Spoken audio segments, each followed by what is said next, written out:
Well hello guys, I hope you all are doing well in life.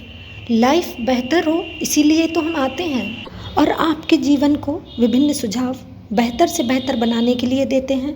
लेकिन channel को आप like subscribe share अवश्य करें जिससे अधिक से अधिक लोगों का भला हो सके।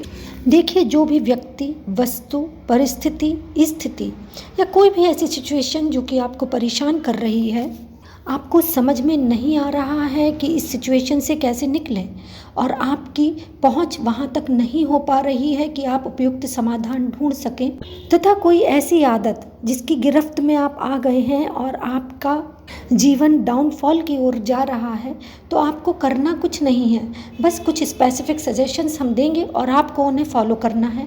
आपको अपने आप को इतना पैना और धारदार बनाना है, यानी अपने आप को सही डायरेक्शन में इस तरह से परिश्रम के साथ ले जाना है कि चीज़ें अपने आप संभलने लगेंगी और सुधरने लगेंगी।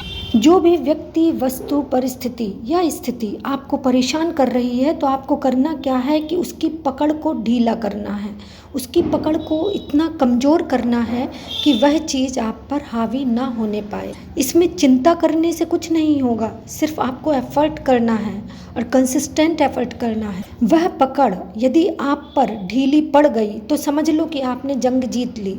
यदि कोई व्यक्ति आपको परेशान कर रहा है या कोई स्थिति आपको परेशान कर रही है, तो आपको क्या करना है कि सबसे पहले आपको सेल्फ फोकस्ड होना है। यदि आप अकेले हैं, आपकी कोई सहायता नहीं कर रहा है, तो आपको इस तरह की सिचुएशन क्रिएट नहीं करना है कि आप अकेले पड़ जाएं और कमज़ोर पड़ जाएं, वरन आपको सेल्फ फोकस्ड रहना है तथा अपने काम को कंसिस्टेंट करना है। और यदि आपके साथ लोग खड़े हैं तो फिर कहना ही क्या है, फिर आप निश्चित ही अपने एफर्ट के द्वारा, अपनी बुद्धि, विवेक और कंसिस्टेंट परफॉर्मेंस के द्वारा आप उस स्थिति से निकल जाएंगे। दूसरी बात ये कि यदि आपको लगता है कि जीवन में सब नष्ट हो चुका है, अब जीवन में कुछ भी नहीं किया जा सकता है, यदि आपको धोखा मिला है या आपके एनिमीज़ यानी शत्रु आप पर हावी हो रहे हैं, या आपको लगता है कि अब सब कुछ बर्बाद हो चुका है, कुछ नहीं किया जा सकता है, तो ऐसी ही स्थिति परिस्थिति को सुधारने के लिए कुछ स्पेसिफिक सजेशंस हैं जो आपको फॉलो करने होंगे, जिससे कि आपकी लाइफ बेहतर बन सके और आप जीरो से हीरो बन सकें तथा आपके जीवन में प्रोग्रेस होने लगे। इन्हीं सब चीज़ों के लिए ये करना आवश्यक है कि आपको हर वो कार्य करना है जिसको करने में आपको डर लगता है। देखिए, डर से जीतने का एकमात्र माध्यम यही है या एकमात्र रास्ता यही है कि आप वो कार्य अवश्य करें, भले ही चाहे कम कंसिस्टेंसी के साथ या कम परफॉर्मेंस के साथ करें, लेकिन करें अवश्य। बहुत तेज़ी से ना कर रहे हो तो धीरे से करें, लेकिन करें अवश्य। जो भी कार्य को करने में आपको डर लगता है तो वो कार्य आप अवश्य करें, लेकिन सेल्फ प्रोटेक्शन का भी ध्यान रखें। उदाहरण के लिए महात्मा गांधी जब भी जनसभाओं को संबोधित करते थे या उनको ऐसा लगता था कि जनसभा को संबोधित करने के पश्चात कुछ निगेटिव सर्कमस्टांसेज अंग्रेज सरकार के द्वारा बनाए जा सकते हैं, तो वह अपने लोगों को बिहाइंड द कर्टेन तैयार रखते थे जो कि उनके प्रोटेक्शन में आ सकें, यानी महात्मा गांधी के प्रोटेक्शन में आ सकें। इसी तरह से यदि आपको कोई कार्य करना है तो उसके पहले अपनी प्रोटेक्शन की बैकग्राउंड अवश्य बना लें और उसके पश्चात उस डर से, जिस डर से आप डरते हैं ना, उसको अवश्य करें।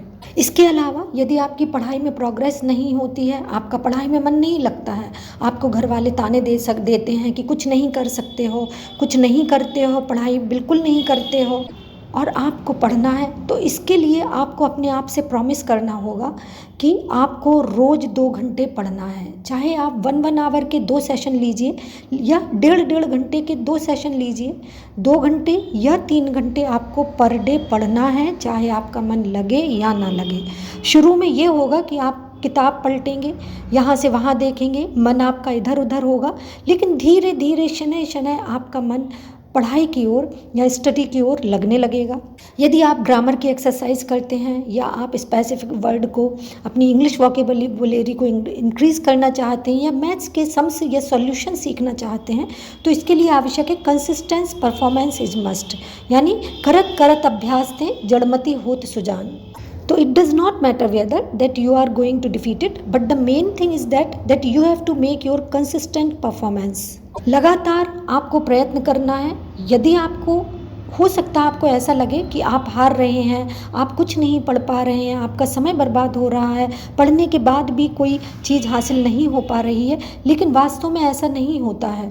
आपने महेंद्र सिंह धोनी को सुना होगा कि जब वो ऑस्ट्रेलियाई टीम से हारते थे तो वो ये कहते थे कि भले ही लोगों को लगता था कि हम हार रहे हैं, लेकिन वास्तव में हम सीखते थे, और हम इतना सीखे कि कई बार उन्होंने ऑस्ट्रेलिया या जो बड़ी दिग्गज टीमें थी क्रिकेट से संबंधित उन सबको हराया। तो आपको कंसिस्टेंट परफॉर्मेंस बनाए रखनी है।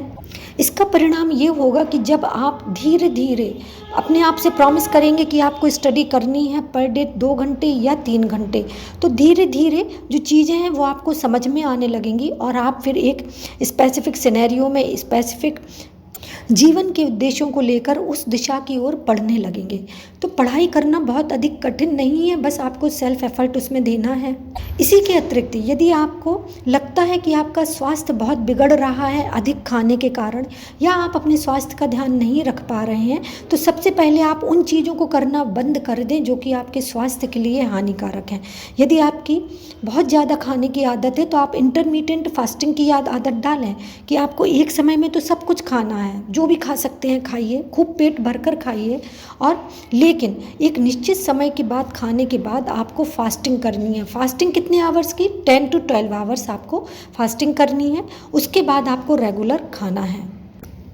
Apart from this there are some specific points that you have to remember कि कोई भी परेशानी या संकट या चिंता के बारे में आपको लेश मात्र भी सोचना नहीं है, वरन आपको उस दिशा में कार्य करना है जिससे कि जो चीज़ें हैं वो सॉल्यूशन की ओर बढ़ें।